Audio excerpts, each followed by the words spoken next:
Hello. Hey, How are you, Roberta? Good morning. I'm very good. How about you?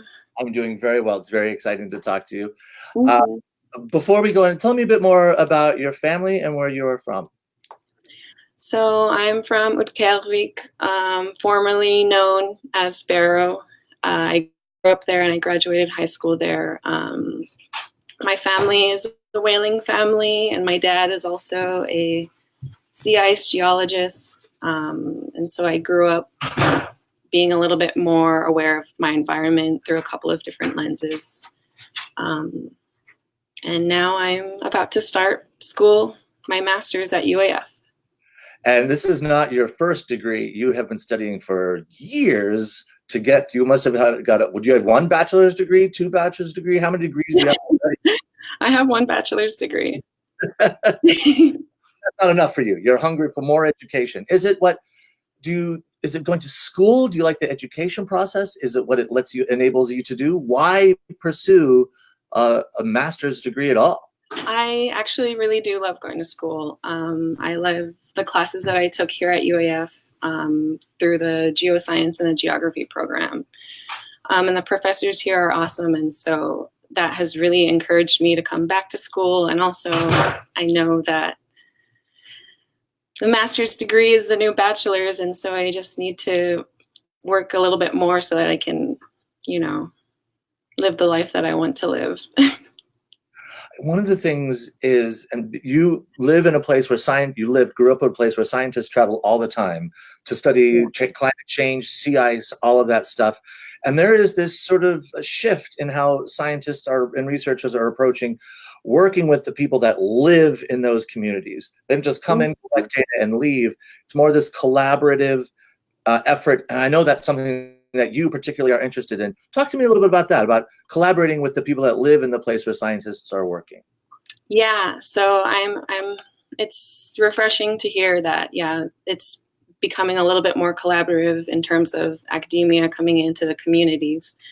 I feel like getting the communities involved and more informed about what's going on will help them to engage with the data that is being taken from their communities. And for my project, I'm really interested in making sure that the data that I provide from my shoreline studies is actually relevant and accessible, and it's meaningful for the community, and it addresses their concerns. And so I think it's important for community input whenever you're coming into a community to do science. One of the things that I think I've read that you have written down and said is that scientists come into a place, think they know everything about what's going on, and tell the people who live there what their lives are like or the environment that they live in is like. Yeah. Does that build up walls and like we don't even want to work with you? Is that have more of the effect of that rather than how can we help you?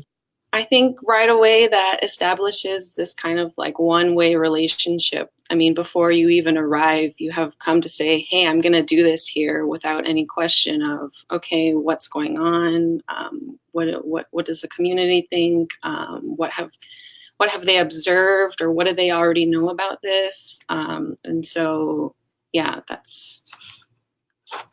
You have you've worked with, I think, the Geographical Information Network of Alaska, GINA. Now you're working with this observation network. It seems the more that I talk with scientists, this collaboration is key. It's not just one researcher out in the field and bringing it back. What's that collaborative working relationship like? How do you keep your work separate, but at the same time work together? Well, I mean, I don't have that much experience working directly with communities. I mean, I just finished school, and so that's what I'm going to find out, I guess, in the next 2 years. What is it that excites you about that? Do you want to find that out? Do you see the way other researchers work and influence you to maybe I want to try something different, or are you going to experiment, just forget what other people are doing, you're just going to do your own thing? I'm gonna see what I can learn, see what I can contribute to what's going on today, and contribute to the relationships between communities and academia, and how we can make make those relationships better and stronger so that, you know, everyone wins. So who's your current funding with? That's always important for scientists and researchers. They get some funding from somewhere, and then they're working with those people and collaborating. Who's paying you to do this next project? Okay, so first I'll be funded by DGGS, the State of Alaska Division of Geological and Geophysical Surveys. They're funding me to do a shoreline study in the Bristol Bay region using new high-resolution aerial imagery that just came out. So they're funding me for 1 year, and also the Alaska Arctic Observatory and Knowledge Hub here at UAF will be funding me for another year to do some work in one of their communities on the North Slope. Is that a bit, so you get funded for a year and then you've got another year? What comes after that? Like, is it this constant drive to get funding and support? Is that sort of what drives you, or is it curiosity about the world? It's curiosity about what's going on, and sort of it's important to me to, so for my project for the Bristol Bay region will be actually just delineating historical shorelines and providing maps to communities so that they can say, hey, you know, this is what's going on. We have, you know, these maps to show how the erosion rate is going. And that's, I mean, I feel like a lot of communities in Western Alaska just need that bare minimum of just having something to show of like, hey, this is what's going on. If they need funding, it can inform community planning or even like relocation efforts. And so that's what's really driven me. Is it discouraging to think that you might not get funded, or are you confident that the work that you're doing, funding agencies will recognize the importance of what you're doing? I think I'm not too worried about getting more funding, because I feel like this is an important issue and people recognize that. What's it like to put yourself out there to say, I would love to pursue this idea. I have this idea for some research. Give me some money to do that. Is that an awkward thing to ask? Well, I initially wasn't asking, I was approached. And so I'm not as maybe familiar with that. How flattering is that, though? That's an amazing thing that you've done this work and then someone is like, here, we like what you're doing. Here's a bunch of money. Do more of that. It was so very flattering, and I was so surprised, and I feel like, you know, why me a little bit. But I'm happy. I'm happy for it. You took the money and you're going to use this great technology to really help communities that are going to learn more about how they've got to where they are and can plan for the future. That must feel wonderful. Yeah, feels good. How about people, when you were growing up, you saw science in your house. It was happening all around you, and it sort of encouraged you to be a scientist. How do you plan to inspire other people to follow in your path, to be, you know, role model, intentional or not, for people who may want to say, I want to do that. I want to do that. How do you inspire others? I feel like making the science accessible, making it easy to understand and directly relevant to your life is the best way to engage students. I mean, that's how I was pulled into, you know, what I'm doing today. Is I saw how it directly affects my community. I saw that, you know, opportunities where I can help or do what I can do to contribute to something. And I think the key is making the science accessible, making the idea of science accessible, and yeah. And when in high school, before you got into the college system, did people ever say, oh, science is something for boys, or science is not, you should pay attention to other things? Did you run into that in your own career? I didn't. I did run into a little bit something different. So my first 2 years, I actually went to school in California, and I was studying to be an engineer. And over there, that's when I that's one place where I just felt totally out of place, totally out of my comfort zone. You know, straight out of Barrow, I went to this beautiful Central Californian city, and it wasn't my place to be. I didn't feel comfortable, and I mean, in that way, I felt a little bit. But maybe that was just because I was too far from home. I was going to ask why stay in Alaska, but it sounds like that is part of who you are. That you want to be as well. Yes. Yeah. When you the work that you're going to do, you're going to dedicate your imagination, your logic, everything to studying. When you think about climate change, what scares you the most?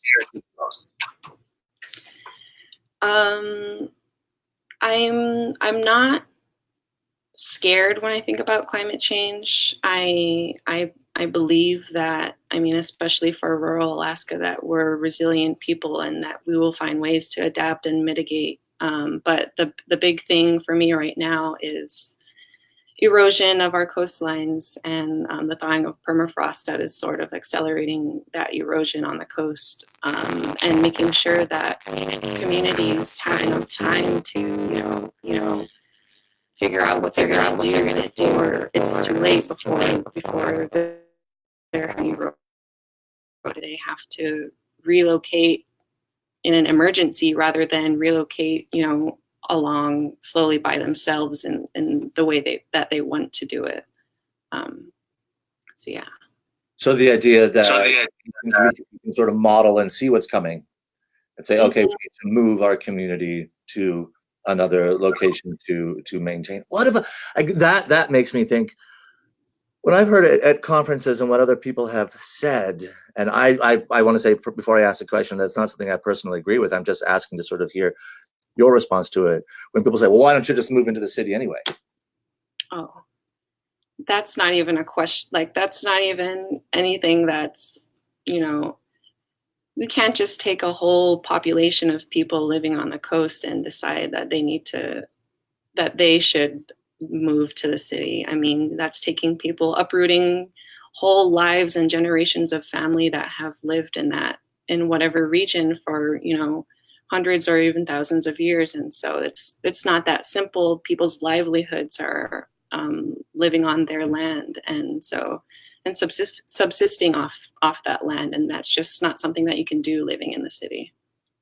One of the things that I heard at I think it was some Arctic youth ambassadors were saying there's the physical changes that come with climate change and all of that thing, the erosion that you're studying and all that sort of stuff. But there's also the mental health, where if you're talking with a parent or a grandparent or a great grandparent, and they're describing the world as they knew it, and then you go outside your house and it's completely different. What is that like to have that living memory around you, what life used to be like?